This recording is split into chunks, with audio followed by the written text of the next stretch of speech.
a otro tipo de grupo de exposición. ¿Cómo yo sé que hay un GES crítico en mi empresa? Pues lo sé con base en los resultados. Por un lado, con base en los resultados cuantitativos. Y también lo sé con base en el estudio cualitativo que yo hice en el recorrido en planta que les explicaba anteriormente. Esos Gs que yo llamé críticos, hay que hacerles un seguimiento complementario. ¿En qué sentido? En que muchas veces tengo que tomar más muestras o tengo que implementar controles de forma inmediata porque el riesgo está muy alto. Supongamos que yo armé, vamos a poner un ejemplo, yo armé 5 grupos de exposición similar y resulta que esos 5 grupos, hubo un grupo que le hice las mediciones, le hice por ejemplo las 6 mediciones y todos los 6 resultados de las mediciones me dieron 10 veces por encima del límite permisible. Entonces yo catalogo ese grupo inmediatamente como un grupo crítico y tengo que inmediatamente informar a la gerencia de que tengo un grupo de exposición conformado por ciertos cargos en donde no esperan los controles o la intervención y que tienen que ser priorizados porque si no lo intervengo rápido, si no hago la priorización, esas personas se me pueden enfermar. ¿Listo? Después de que yo arme los grupos de exposición, entonces aplico la parte estadística. Resulta que en estadística, pues básicamente conocemos dos tipos de distribuciones de los datos. La distribución normal y la distribución log normal. Cuando ustedes vean una gráfica de este tipo, que es como una campanita, eso se llama distribución normal de los datos. En higiene ocupacional y específicamente en riesgo químico, los datos no se comportan de esta manera. En higiene ocupacional, en riesgo químico y en material particulado y en ruido, por ejemplo, también los datos se comportan de una manera diferente que se llama distribución log normal. Y gráficamente se ve o se expresa de esta manera. Entonces, tenemos dos tipos, la normal y la log normal. Vamos a ver que en material particulado la distribución de los datos, resultados de las mediciones, tienen este comportamiento. ¿Qué debo calcular una vez yo tengo los datos? Recuerden que dijimos que mínimo eran 6 datos por cada grupo de exposición. Pero ya cuando tenemos grupos de exposición, como los que vimos ahorita anteriormente en esta mina, grupos de exposición con 150, 200 personas, ya 6 muestras es muy bajo, tengo que aumentar la cantidad de muestras. Yo para cada grupo de exposición debo aplicar la estadística descriptiva y debo calcular para cada grupo de exposición la media geométrica, debo calcular un valor máximo, debo calcular un mínimo, debo sacar el rango, debo sacar la mediana, debo sacar el promedio, debo calcular la desviación estándar, la media geométrica, la desviación estándar geométrica y el porcentaje de datos que dieron por encima del límite permisible. Ustedes dirán, pero todo eso, eso es como muy complicado, ¿no? Pues realmente no. Ya hoy en día hay páginas web y hay tablas en Excel donde usted simplemente ingresa los datos y le calcula automáticamente estos parámetros. Esos parámetros son importantes porque con esos parámetros es que yo ya me doy cuenta si los datos obtenidos realmente vale la pena o no hacer una intervención. Con estos datos yo me doy cuenta y con estos descriptores estadísticos es que yo me doy cuenta si realmente la exposición es peligrosa o no es peligrosa. En el caso de esta imagen, por ejemplo, tenemos un contaminante cuyo límite permisible es de 25. La primera muestra dio 19, la segunda dio 138, la tercera dio 104 y la última dio 80. 4 datos que pues no deberían ser suficientes, ¿no? Deberían haber tomado 2 datos más. Pero bueno, hagamos el ejercicio con estos datos, con esos 4 datos. Valor máximo 138, el rango fue de 119. El rango sale de restar el máximo menos el valor mínimo. Tenemos una mediana de 92, tenemos un promedio de 85 y el 75% de los datos excedió el valor límite permisible. Ya con un 75% de datos yo digo el riesgo es alto. Ya con ese dato yo puedo decir la empresa debe hacer intervención porque el 75% de mis datos está por encima de 25, que es el valor límite permisible. Hay un parámetro bien importante y es la media geométrica, que es básicamente la medida de la tendencia central de la distribución de los datos. ¿Sí? Entonces la media geométrica, por ejemplo, en este caso la media geométrica fue de 68. Pero fíjese que el valor permisible es de 25. ¿Qué quiere decir? Que la media geométrica está por encima del valor límite permisible. Por lo tanto, tenemos un riesgo importante en los trabajadores. Como en otras palabras, el valor como central es de 68, pero el límite permisible era 25. Es decir, el valor central de la distribución de los datos es muy superior al límite máximo permisible. El otro valor importante es la media aritmética, que en este caso sería 92. La media geométrica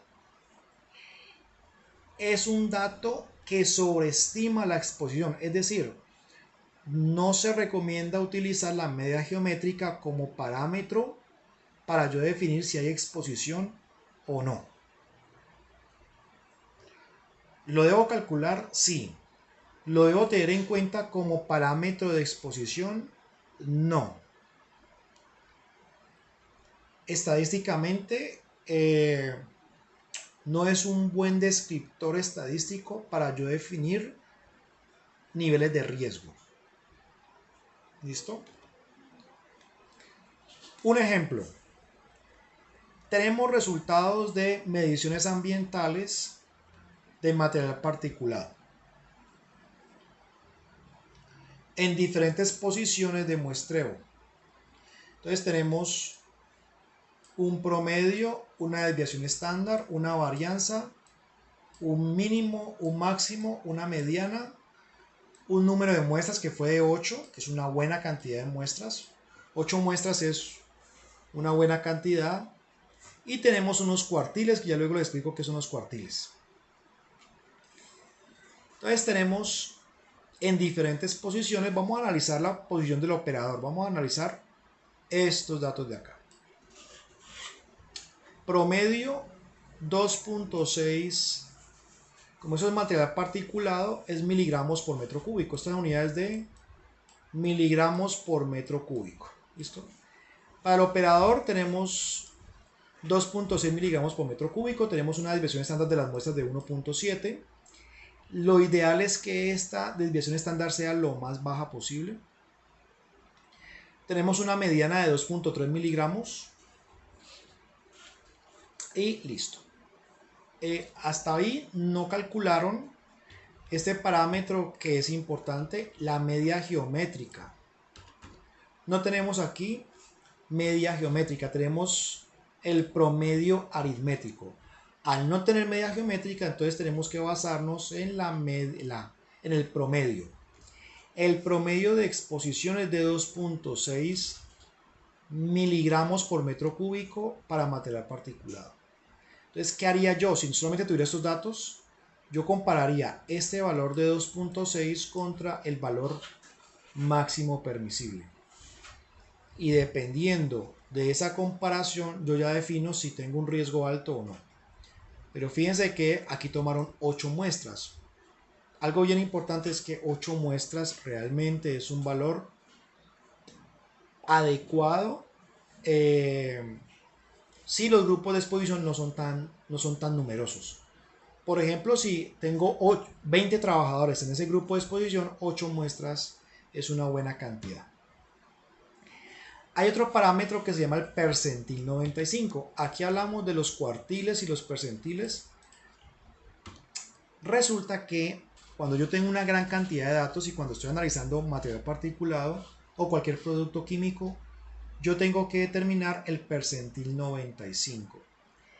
El percentil 95 es un dato muy utilizado.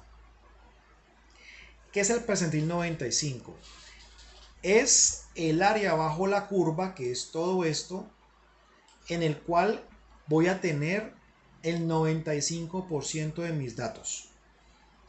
Y eso tiene que ver con un parámetro que se llama la cola superior, es decir, el percentil 95 es la cola superior de mis datos y hoy en día en higiene ocupacional se recomienda calcular el percentil 95, que en otras palabras es el área bajo la curva en donde están el 95% de mis datos. Ya vamos a ver ejemplos de esto para que vean cómo se obtiene el percentil 95 y qué representa realmente un percentil 95. También hoy en día muchos higienistas calculan lo que se llama la varianza mínima.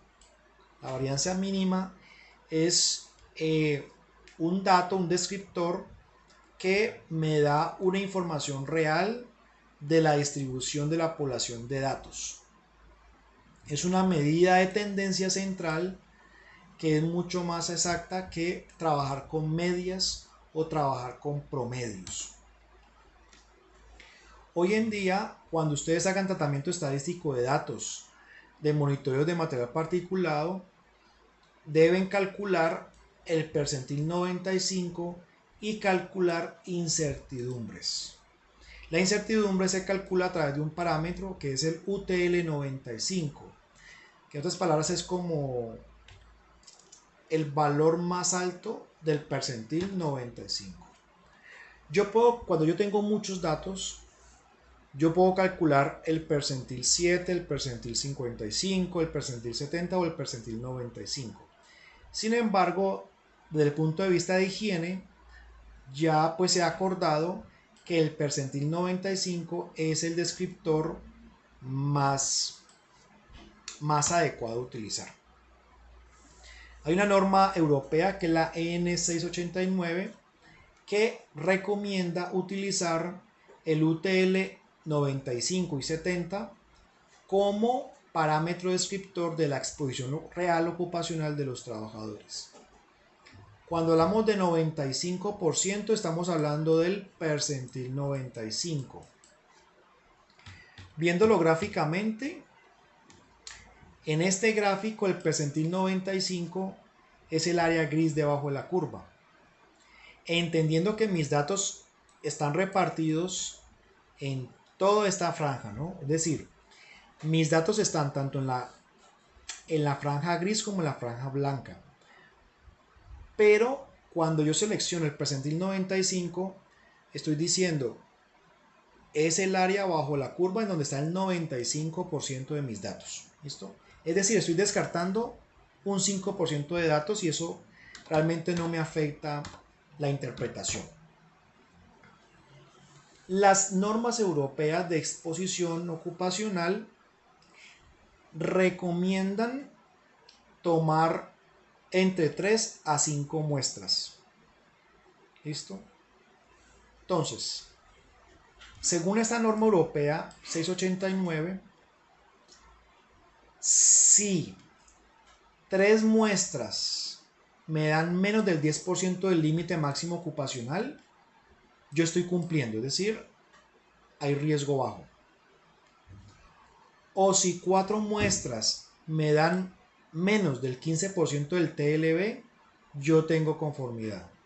O si las 5 muestras me dan inferiores al 20% del límite máximo permisible, yo tendría conformidad. ¿Qué significa? De que no hay riesgo alto para los trabajadores. Pero si una muestra me da por encima del límite máximo permisible, ya no hay conformidad. Quiere decir que tengo que hacer un estudio posterior para determinar realmente si hay riesgo o no. Voy a poner esto gráficamente como para interpretarlo de una mejor manera.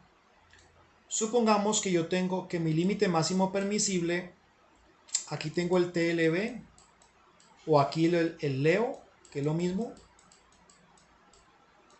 Aquí yo tengo un valor de 0. Entonces me dice que aquí tengo el TLB, aquí tengo el 50% del TLB.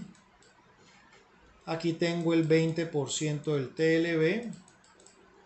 Aquí tengo el 15% y aquí tengo el 10%. Entonces me dice que de 5 muestras, si 3 muestras me dan por debajo del 10%, o sea, si me dan aquí, yo estoy en conformidad. O que 4 me den menor al 15% del límite acá. O que 5 me den inferior al 20%. Pero si una muestra me da aquí, ya no hay conformidad y es posible que yo esté incumpliendo el límite permisible y por lo tanto esté incumpliendo la normatividad. Si las muestras me dan superior a el 20%, si una muestra me da por encima del 20%, pero me da inferior al límite permisible, debo tener al menos 6 muestras para poder sacar conclusiones. Me explico. Si a mí las muestras me dan en esta zona, por debajo del límite permisible, pero por encima del 20%, ya con 5 muestras no es suficiente, debo tomar una sexta muestra. Esta es la razón por la cual yo les decía que lo recomendable es tomar 6 muestras. ¿Listo?